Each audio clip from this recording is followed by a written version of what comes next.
Vote for me. I want to believe the first question that comes to mind when someone asks you to vote for them is, number one, who are they? And what position are they going for? And what is it that they have done to show that they deserve your vote?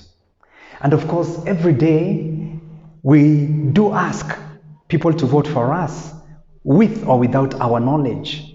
Every day when you wake up, every day that you leave your house, somehow you're going to look for votes. And I've come to realize in life, it's very hard for someone to vote you without first and foremost you voting for yourself. And so, how deliberate have you been at making sure that you vote for yourself on a daily basis? And of course, if you have your vote, then it becomes very easy for humanity to give you their vote. This is a conversation on emotional intelligence. And of course, there's so much that we're going to share over the next few minutes with regard to the topic of emotional intelligence. Welcome on board.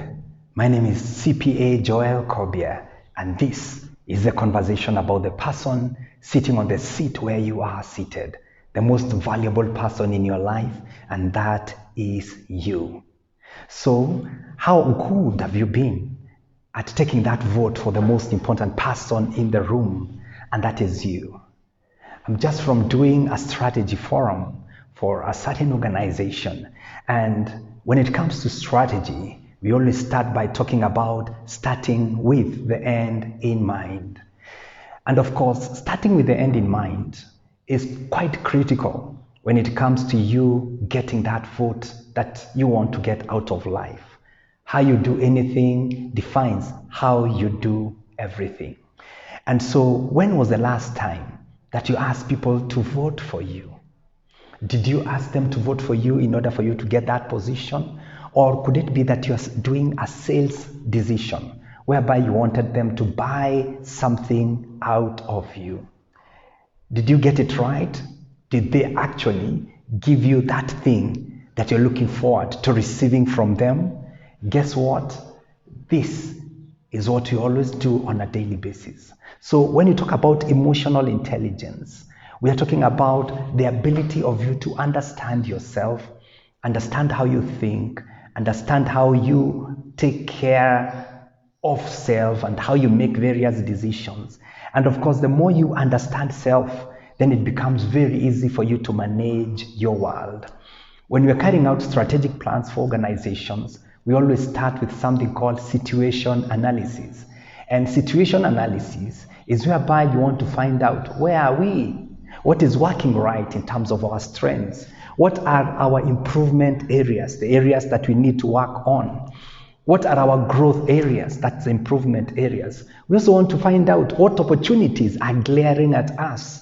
And of course, the last thing is the threats. What are those things that if we don't take charge of, then it's going to be very hard for us to make tomorrow? And of course, threats are a risk. They are a great risk to your tomorrow. In other words, some of the things that you want to achieve, you are not going to achieve them. Now, let's get the ball rolling. How do you get to vote for yourself?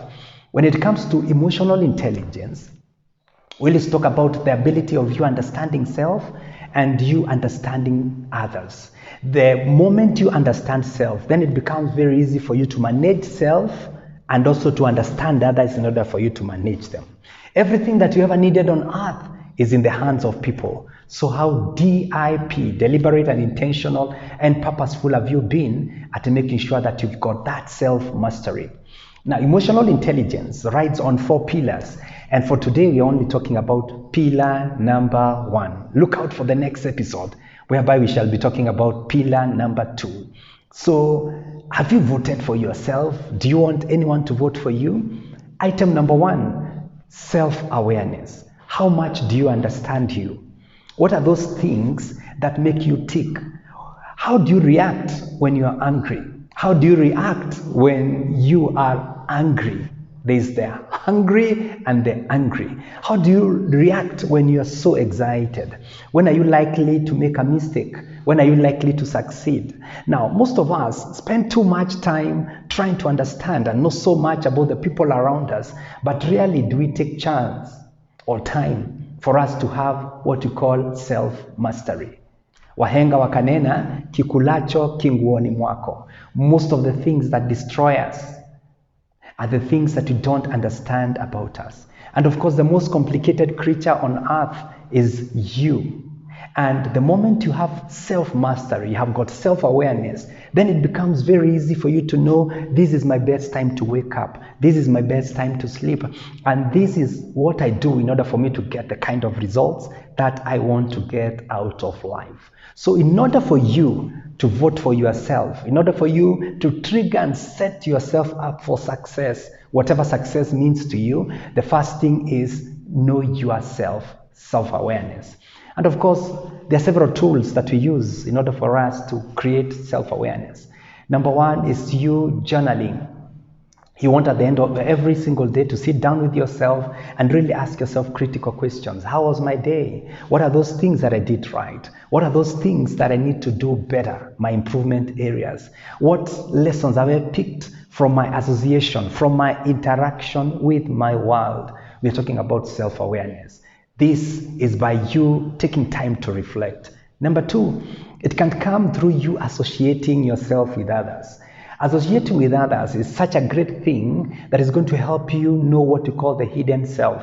Information about you that you don't know, but the rest of the world knows. So who is that person who serves as a mirror in your life to help you identify aspects about you that you had no clue? Very, very important for you to make sure that you have a confidant, someone who can give you honest and critical feedback about how you did it. It can also be by you asking people, how did I fare here? How did I fare there? What can I do better? It can come from your son, from your daughter. It can come from your fiancé. It can come from your friend, your neighbor. Anyone who loves you, believes in you, wishes you well, and is truthful to you. Self-awareness is one of the critical tools that is going to open so many doors of opportunities in your life. It's one of the areas that helps you know what are your strengths. The surest way of tapping opportunities on earth is knowing your strengths and tapping the strengths using tapping opportunities using your strengths. Item number two is self-regard. Will you vote for me? Have you voted for yourself in the first place? Self-regard, how much have you appreciated yourself?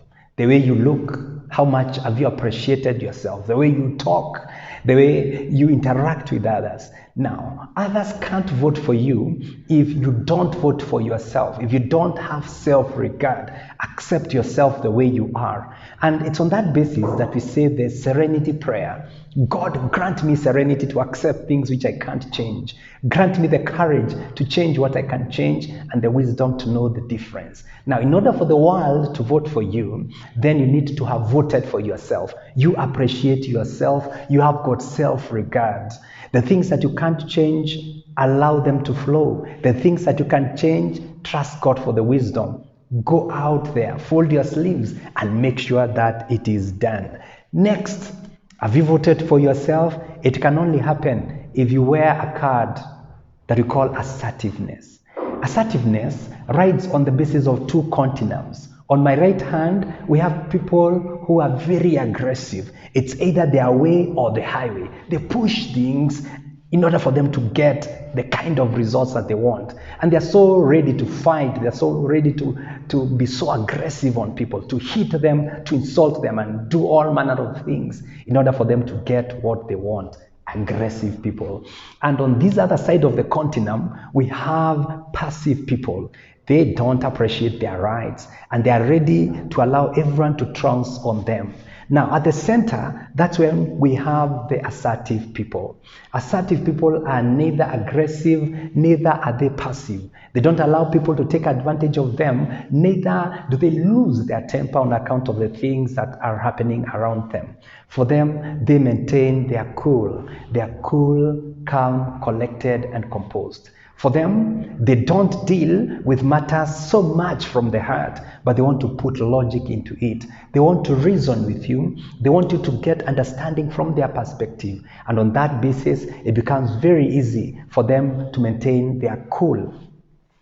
They don't look at people. For them, they look at situations. They look at circumstances. Assertiveness. The moment you are assertive, then it becomes very easy for you to become consistent. And it becomes very easy for the world to say, I am going to vote for you because you are consistent. Now, the next aspect is independence. How independent-minded are you?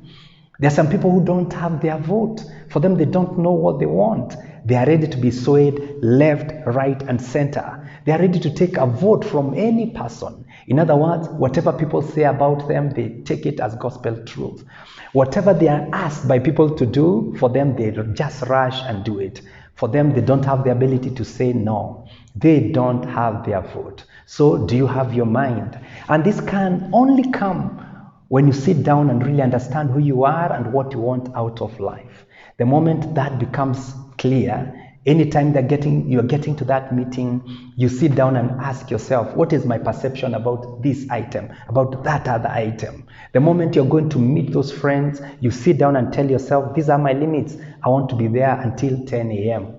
or I want to be there until 5 p.m. The moment you come up with guidance and direction, then it becomes very hard for the humanity around you to sway you outside your continence. So have you voted yourself in terms of you having a voice, having a guide with regard to what you want to see when it comes to your time management and interaction with your world? And finally is what they call self-actualization. Self-actualization is all about you knowing what you want out of life. Your day has started. What are those indicators that are going to show you that you had a good day? On most occasions, people ask you, how was your day? You want to say, it was good. But was it actually good? Others ask you, how did everything go? And you're saying, okay, it went on okay. Now, that can't be if you don't sit down and give yourself parameters, indicators of what is it that is going to make my day look good. For example, I can tell myself I want to wake up at 4 a.m. I want to wake up at 5 a.m. I want to have done A, B, C, D by 9 a.m. I want to have done E, F, G, H, I, J, K by this and this other time.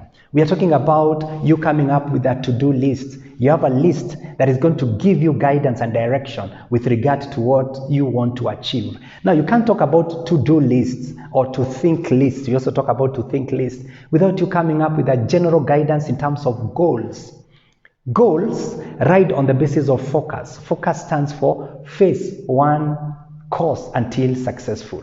So how deliberate have you been at sitting down and giving yourself guidance with regard to the goals that you want out of life? We're talking about future goals.